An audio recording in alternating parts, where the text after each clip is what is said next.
Quick test. What did you actually do last Tuesday? Not this morning. Not the weekend, mister. Exactly. That blank isn't bad memory. That's a deleted day. Remember how long summer felt when you were 8? One school year was an entire era back then. Now a whole month vanishes between 2 Mondays, and December always feels like it started in October. Here's the unsettling part. Your clock didn't change. Your brain's recording did. Your brain doesn't store time. It stores change.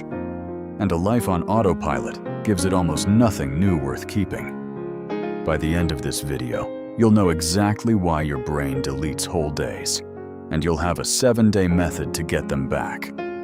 Your memory is not a video camera quietly recording every hour of your life.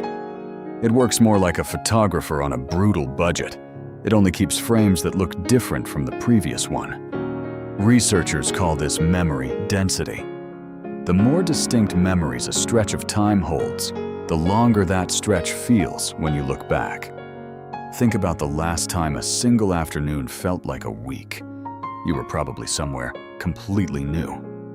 A day of new streets, new faces, and one small disaster fills the album with hundreds of frames. A day of commute, desk, lunch, desk, screen, sleep. Your brain files almost nothing at all. Don't take my word for it. Open your camera roll and scroll back 3 months. The gaps you find aren't laziness. They're weeks your brain also skipped, for exactly the same reason. Nothing looked new. Your commute this morning. Can you recall one specific detail from it? The question answers itself. Notice your longest days are rarely your best ones. The big move, the hospital call, the day everything broke at once. Chaos is novelty too. Your brain records disasters in high definition, which is why one crisis week can feel like a month.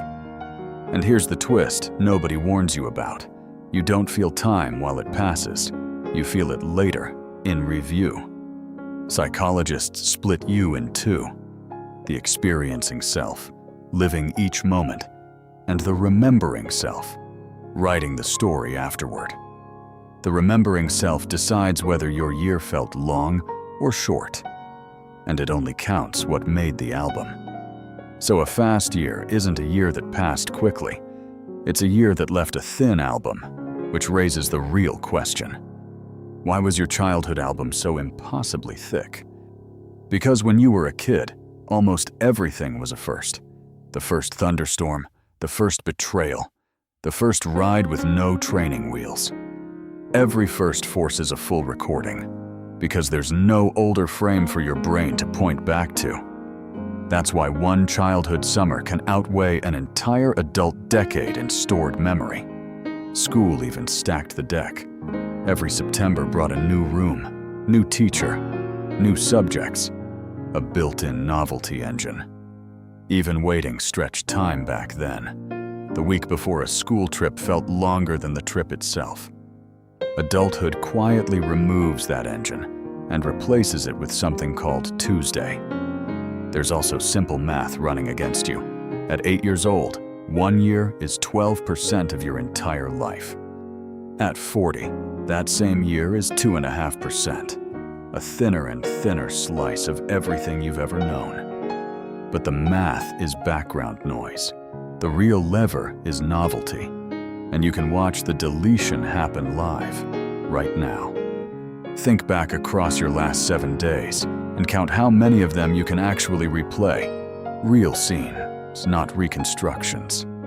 Most adults land on 2, maybe 3. If you're over 30, try an even crueler version. Name one specific Tuesday from last year. Any Tuesday at all. 52 of them existed. For most people, not a single one made the album. You kept maybe 3 of them, and you paid full price for all 52. Now notice which days survived. The argument, the unexpected call, the restaurant you'd never tried. The days that broke the pattern. The other days weren't lost somewhere in your head. They were never written down in the first place. Your brain glanced at Tuesday, recognized Monday with different weather, and hit skip. It isn't broken. It's ruthlessly efficient with anything that repeats. And the machine doing the skipping has a name you use every day: routine. Routine is your brain's compression algorithm. The 100th commute doesn't get a new file. It gets a pointer to the old one. That's why you can drive 20 minutes, arrive, and remember none of the road. You weren't absent. You were on autopilot, and autopilot doesn't take notes. Stack enough pointer days, and the compression turns brutal. A repetitive month collapses into one remembered scene. A repetitive year collapses into 3 words: it was fine. This is the machinery behind every "where did this year go" you have ever said. Nothing went anywhere. Your brain summarized it. Work compounds it. Same desk, same meetings, same 17 browser tabs. Professional life is a repetition machine wearing a calendar. Weekends fall to it too. Same couch, same shows, same 3 apps. Saturday becomes a rerun of last Saturday. And before you blame your phone, scrolling feels like novelty, but it's junk novelty. 1,000 swipes look identical to your memory system. Same posture, same glow, same nothing worth filing. That's why an evening of scrolling leaves nothing behind by 10 p.m. Hours spent, 0 frames filed. The cruel part is that comfort feeds the compression. The smoother your days run, the fewer of them you keep. So what happens if you break the pattern on purpose? Science has an answer, and it's beautifully specific. In the lab, this is called the oddball effect. Show people the same image again and again, then slip one strange image into the stream. The strange one feels like it lasts longer, even when every image gets exactly the same milliseconds on screen. Novelty stretches experienced time, because surprise makes your brain lean in and record in high resolution. Under the hood, it's attention.